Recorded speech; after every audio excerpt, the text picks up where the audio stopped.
Graphical मेथडचं second example आपण बघू.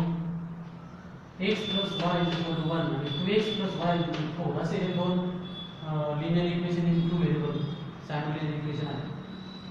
मग आपण पहिल्या इक्वेशनसाठी हा पहिला टेबल पहिले तयार करू.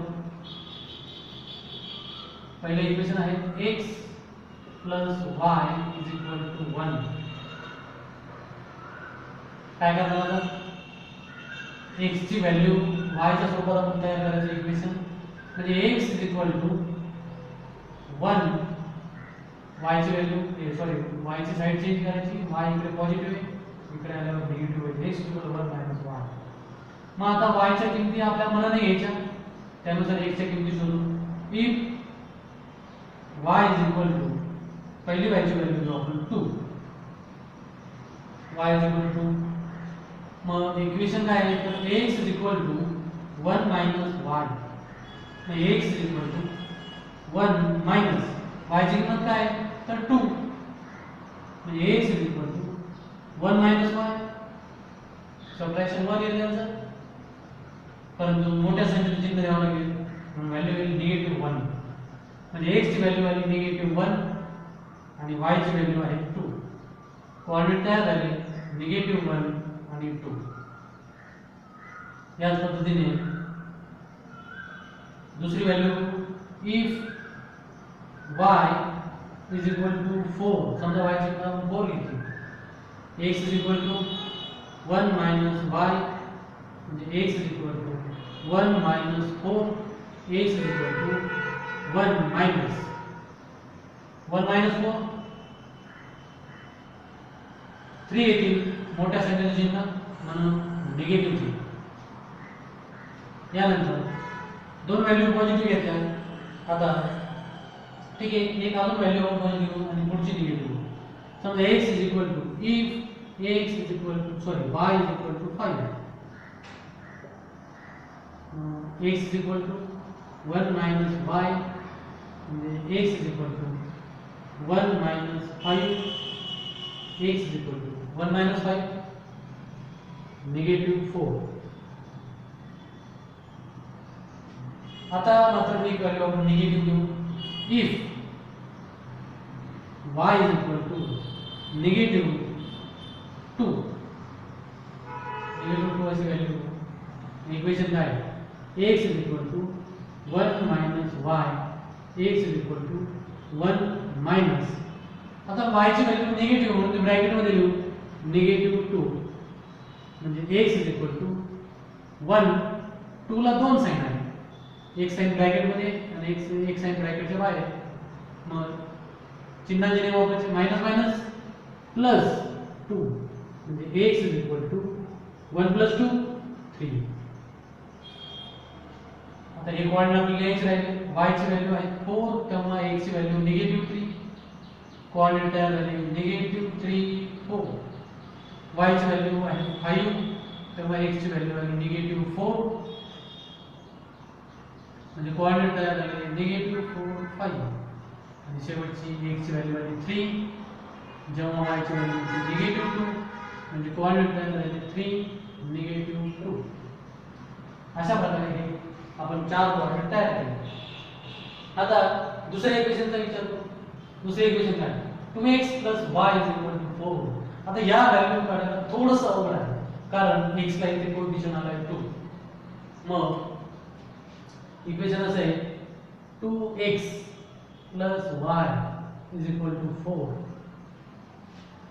आता ज्या वेळेस आतापर्यंत आपण प्रत्येक वेळेस y ची साइड चेंज करून x चं इक्वेशन तयार केलं. मागच्या एक्झाम्पल मध्ये पण आणि आताही पहिले या एक्झाम्पल मध्ये पहिले इक्वेशन आपण असंच केलं. पण आता इथे x ला कोएफिशियंट आलेला आहे, म्हणजे 1 सोडून दुसरे जर कोएफिशियंट असतील तर मात्र असं x चं इक्वेशन तयार करून आपल्याला बरोबर नाही. y चा कोएफिशियंट 1 आहे, मग आता इथे आपण y चं इक्वेशन तयार करू. y = आणि x म्हणजे 2x साइड चेंज करावा लागेल. 2x पॉझिटिव्ह आहे, इकडे आल्यावर होईल -2x. ठीक आहे, म्हणजे आता प्रत्येक वेळेस आपण x चं इक्वेशन तयार केलं. आता मात्र काय आपण y चं इक्वेशन तयार केलेलं आहे. मग y चं इक्वेशन तयार केलं, मग आता x च्या व्हॅल्यू आपल्या मनाने घ्यायच्या आणि y च्या व्हॅल्यू त्यानुसार शोधायच्या. इफ x ची व्हॅल्यू आपण घेऊ. x is equal to 1, then y is equal to 4 minus 2x. मग y is equal to 4 minus 2, x ची व्हॅल्यू सबस्टिट्यूट करायची ते. आता 2 आणि x मध्ये मल्टिप्लिकेशन आहे म्हणून इनटू आणि x ची व्हॅल्यू आहे 1. y is equal to 4. आता इथे पहिले काय करायचं तर पहिले मल्टिप्लिकेशन करून घेऊ आपण. 4 minus 2 into 1 2. Now y is equal to 4 minus 2 2. म्हणजे आपल्याला कोऑर्डिनेट कसे मिळाले 1 आणि 2. इथे लिहूते 1 2. आता यानंतर x ची दुसरी व्हॅल्यू घेऊ आपण. x ची व्हॅल्यू घेऊ आपण पुढे 2. if x is equal to 2, y is equal to 4 minus 2x. मग y is equal to 4 minus 2 into 2. y is equal to 4 minus 2 into 2 4. y is equal to 4 minus 4 value is 0. Coordinate काय मिळाले x coordinate 2 y coordinate 0 म्हणजे 2 0 असा point आपल्याला मिळाला. ठीक आहे. तिसरी व्हॅल्यू आपण घेऊ. if x is equal to 4, y is equal to 4 minus 2x. x ची व्हॅल्यू त्यात सबस्टिट्यूट करू 4. y is equal to 4 minus 2 into 4. 2x म्हणजे 2 into x म्हणून ती व्हॅल्यू सुद्धा 2 ला मल्टिप्लाय असेल 2 into 4. ते मल्टिप्लिकेशन पहिले करू आपण. y is equal to 4 minus 2 into 4 8. therefore y is equal to 4 minus 8 negative 4. मोठ्या संख्येचे चिन्ह द्यावे लागेल आपल्याला. मग कोऑर्डिनेट काय मिळाले तर x is equal to 4 तेव्हा y is equal to negative 4. म्हणजे 4 negative 4 असे कोऑर्डिनेट आपल्याला मिळाले. चौथा शोधायचा राहिला तो आपण खाली लिहू. चौथी व्हॅल्यू घेऊ. आता सर्व व्हॅल्यू पॉझिटिव्ह घ्यायची आपण तिन्ही पण. एक व्हॅल्यू निगेटिव्ह घेऊ. मग समजा if x is equal to negative 2, negative 2 value घेऊ. मग आहे y is equal to 4 minus 2x. मग y is equal to 4 minus 2x, x ची व्हॅल्यू into negative 2 म्हणजे 4 minus काय होईल निगेटिव्ह 2 हा पण negative 2 into 2 4 negative 4. 4 minus minus plus 4. 4 plus 4 8. y ची व्हॅल्यू आपल्याला मिळाली 8. म्हणजे कोऑर्डिनेट काय मिळाले x कोऑर्डिनेट निगेटिव्ह 2 आणि y कोऑर्डिनेट आहे 8. निगेटिव्ह 2 आणि 8. ठीक आहे. अशा प्रकारे दुसरा टेबल आपण तयार करू. या पॉइंट नुसार दोन्ही ग्राफ काढून झाल्यावर ते ग्राफ एकमेकांना ज्या पॉइंट मध्ये इंटरसेक्ट होतात ते या दोन इक्वेशनचं सोल्युशन असतं. आपल्याला x plus y is equal to 1 आणि 2x plus y is equal to 4 हे दोन सायमल्टेनियस इक्वेशन चे सोल्युशन आपल्याला ग्राफिकल मेथडने शोधायचं आहे. यासाठी x plus y is equal to 1 या इक्वेशनसाठी आपण टेबल तयार केला आहे. त्याचे जे 4 पॉईंट आहेत हे 4 पॉईंटचे कोऑर्डिनेट आपण ड्रॉ करू. पहिल्या पॉईंटचे कोऑर्डिनेट आहेत -1 2. x कोऑर्डिनेट -1 आहेत म्हणून तो x ॲक्सिसवर बघायचा. हा x ॲक्सिस आहे त्याला आपण x डॅश असं नाव दिलेलं आहे. हा y ॲक्सिस त्याला y डॅश असं नाव दिलेलं आहे. मग पहिला पॉईंट ड्रॉ करू. -1 2. x ॲक्सिसवर -1 इथे आहेत आणि y ॲक्सिसवर 2 y कोऑर्डिनेट y ॲक्सिसवर बघायचा तो 2 इथे आहेत.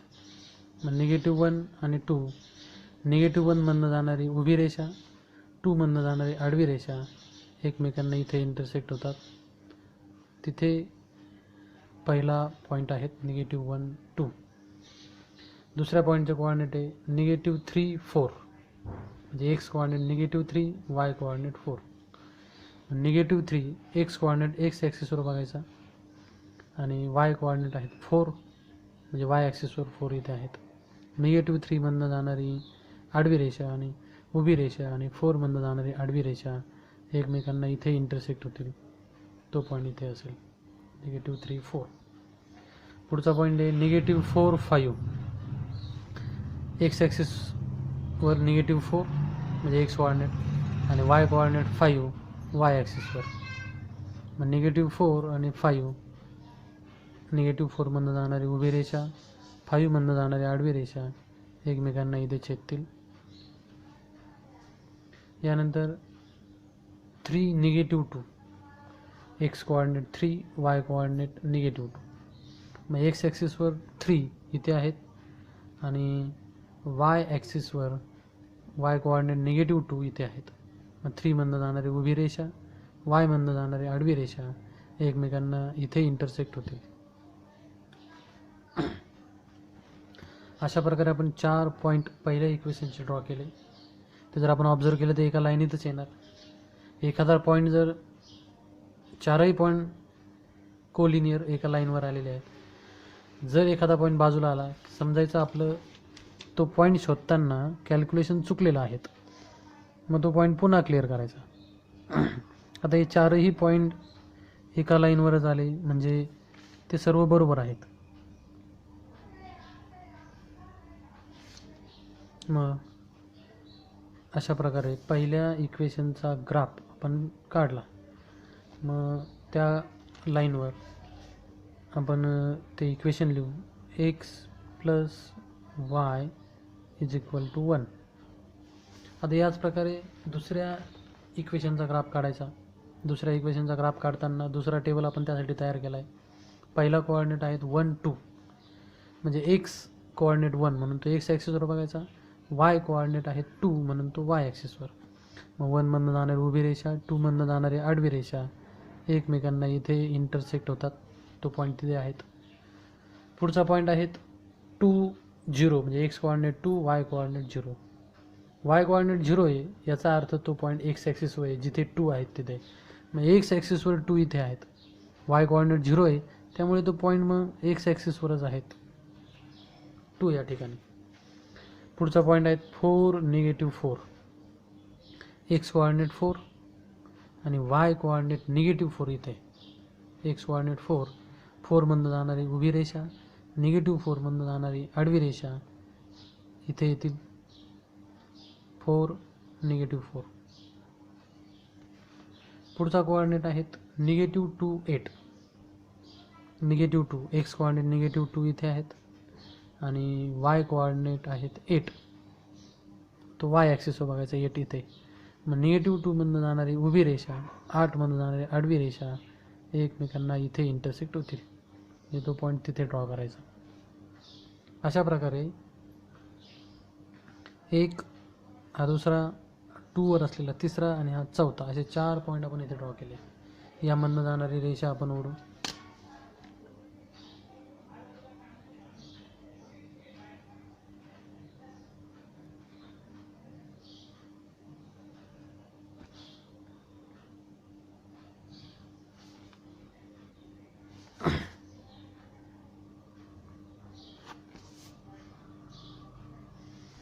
आणि त्या लाईनवर जे इक्वेशन आहेत ते लिहू 2x + y = 4. मग आता आपल्याला दिसतंय की x + y = 1 हे इक्वेशन आणि 2x + y = 4 हे दुसरं इक्वेशन. या दोन्ही इक्वेशनचे ग्राफ म्हणजे या दोन लाईन एकमेकांना या पॉईंटमध्ये इंटरसेक्ट होतात. आणि त्या पॉईंटचे कोऑर्डिनेट काय आहे तर त्या पॉईंटचा x कोऑर्डिनेट म्हणजे x ॲक्सिसकडे जायचं 3 आणि y कोऑर्डिनेट म्हणजे y ॲक्सिसकडे जायचं -2 3 -2. म्हणजे हे जे दोन इक्वेशन आहेत सायमल्टेनियस इक्वेशन त्यांचं सोल्युशन आहेत x = 3 आणि y = -2.